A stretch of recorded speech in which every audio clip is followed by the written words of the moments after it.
Florian, bonjour. Bonjour. Tu es le responsable de la course Run and Trip.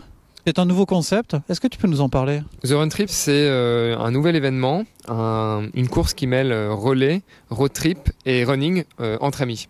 Pour faire simple, c'est 200 km entre Paris et Cabourg pour la première édition, où vous allez être répartis en équipes de 4 ou de 8. Et pour vivre une aventure assez unique, une aventure en relais et en van entre Paris et la plage.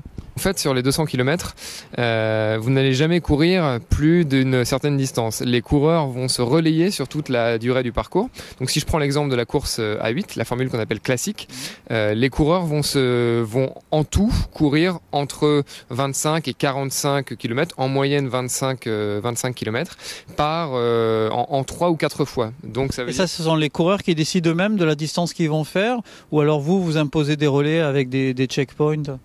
Alors, les participants vont avoir un roadbook dans lequel ils vont voir que tous les environ 8 km, ils seront face à un gate, qu'on appelle un gate, c'est-à-dire une zone relais, dans laquelle ils vont devoir donner le relais aux coureurs suivants, aux run trippers suivants.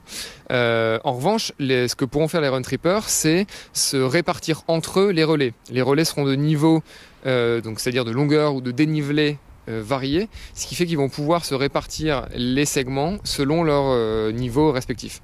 Alors l'idée, c'est de se relayer, de parcourir 200 km, mais j'ai l'impression que c'est plus une expérience, un petit délire, puisque je crois qu'il n'y a pas de classement.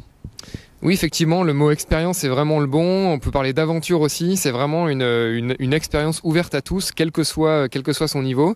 Il y a une formule ultra qui permet de rassembler aussi ceux qui cherchent à performer, à parcourir une grosse distance, puisque là, ils parcourront en moyenne plutôt 50 km.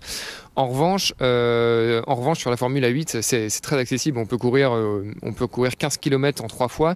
Donc, l'expérience, l'aventure prime sur le côté course et sur le côté classement, puisqu'effectivement, il n'y aura pas de chronométrage sur cette course. Les départs seront étalés à partir du samedi midi jusque dans l'après-midi. L'idée, c'est que les équipes partent les unes après les autres. Donc, oui, il y aura un départ étalé pour une arrivée le dimanche entre 9h et le début d'après-midi globalement. Alors la promesse aussi, c'est une fiesta à l'arrivée. Qu'est-ce qui attendra les concurrents à l'arrivée?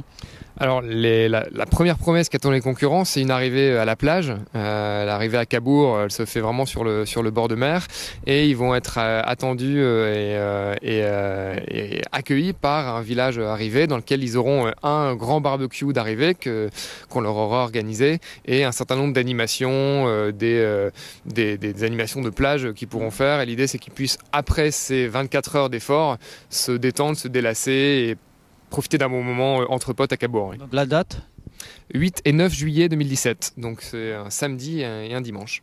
Écoute, je vous souhaite une bonne chance pour cette première, et merci Florian. Merci à toi.